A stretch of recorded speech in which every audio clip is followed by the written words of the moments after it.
الحمد للہ وکفی وسلام علی عباده الذین اصطفی، اما بعد۔ محترم سامعین و ناظرین، ما قبل میں سیرت المصطفیٰ کا ایک سلسلہ جاری کیے تھے، حرب فجار تک کا ذکر ہو چکا ہے۔ اب نبی کریم صلی اللہ علیہ وسلم نے حلف الفضول میں کیسے شرکت کی اس کو بیان کر رہے ہیں۔ لڑائی کا سلسلہ تو عرب میں مدت سے جاری تھا، مگر کہاں تک؟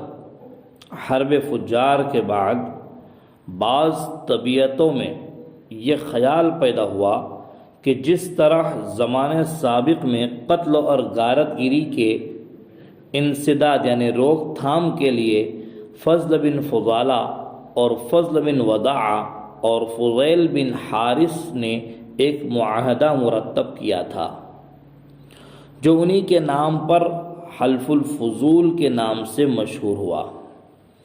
اسی طرح اب دوبارہ اس کی تجدید کی جائے، از سر نو دوبارہ اس سلسلے کو چلایا جائے، یہ کوشش کی گئی۔ زبیر بن عبد المطلب نے اپنے بعض اشعار میں اس معاہدے کا ذکر کیا ہے۔ عربی کے الفاظ ہیں: ان الفضول تحالفوا وتعاقدوا الا یقیم ببطن مکۃ ظالم امر علیہ تعاہدوا وتواثقوا فالجار والمعتر فیہم سالم۔ اس کا ترجمہ یہ ہے: فضل بن وداع اور فضل بن فضالہ اور فضیل بن حارث نے سب سے اس امر پر عہد اور حلف لیا کہ مکہ میں کوئی ظالم نہ رہ سکے گا۔ اس پر سب نے پختہ عہد کیا، پس مکہ میں پڑوسی اور آنے والا سب مامون و محفوظ ہیں۔ جب شوال میں حرف فجار کا سلسلہ ختم ہوا تو ذی قعدۃ الحرام میں حلف الفضول کا سلسلہ جنبانی شروع ہوئی، اور سب سے پہلے زبیر بن عبد المطلب اس معاہدے اور حلف کے محرک ہوئے، اور بنو ہاشم اور بنو تمیم عبداللہ بن جدعان کے مکان پر جمع ہوئے۔ عبداللہ ابن جدعان نے سب کے لیے کھانا تیار کرایا۔ اس وقت سب نے مظلوم کی حمایت و نصرت کا اور مدد کا عہد کیا کہ مظلوم خواہ اپنا ہو یا پرایا،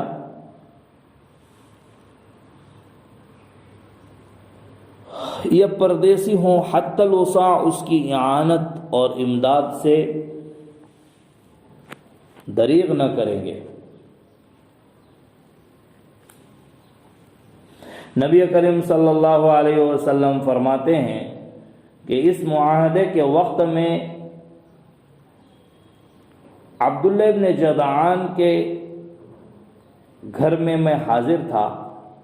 اس معاہدے کے مقابلے میں اگر مجھ کو سرخ اونٹ بھی دیے جاتے تو ہرگز میں پسند نہ کرتا، اور اگر اب زمانے اسلام میں بھی اس قسم کے معاہدے کی طرف بلایا جاؤں تو بھی اس کی شرکت کو ضرور قبول کروں گا۔ یہ عبداللہ ابن جدعان رشتے میں حضرت عائشہ رضی اللہ تعالی عنہا کے چچازاد بھائی تھے۔ ایک مرتبہ حضرت عائشہ رضی اللہ تعالی عنہا نے رسول اکرم صلی اللہ علیہ وسلم سے عرض کیا: یا رسول اللہ صلی اللہ علیہ وسلم، ابن جدعان نہایت مہمان نواز تھا، لوگوں کو کھانا کھلایا کرتا تھا، کیا قیامت کے دن یہ ابن جدعان کو کچھ نفع دے گا؟ آپ نے فرمایا نہیں، اس لیے کہ اس نے یہ نہیں کہا رب اغفر لی خطیئتی یوم الدین۔ اس کا ترجمہ ہے: اے میرے پالنہار، میری خطاؤں کو قیامت کے دن میں معاف فرما، یوم جزا میں معاف فرما۔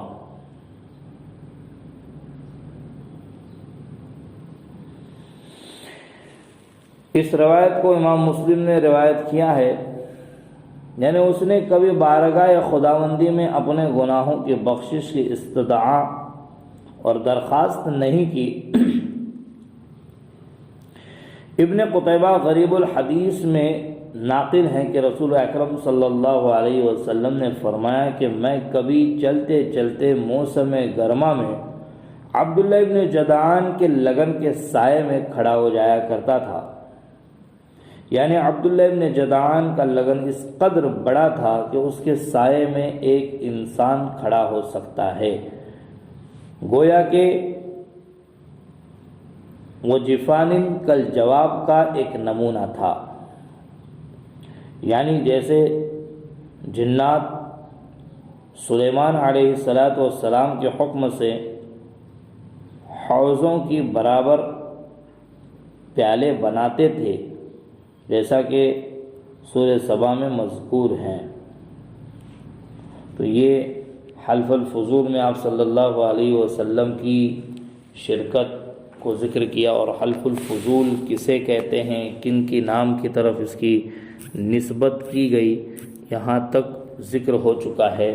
اب انشاءاللہ آپ صلی اللہ علیہ وسلم کی شغل تجارت یعنی مشغلہ، اور آپ صلی اللہ علیہ وسلم کو امین کا خطاب کیسے ملا، اس کو ذکر کریں گے انشاءاللہ۔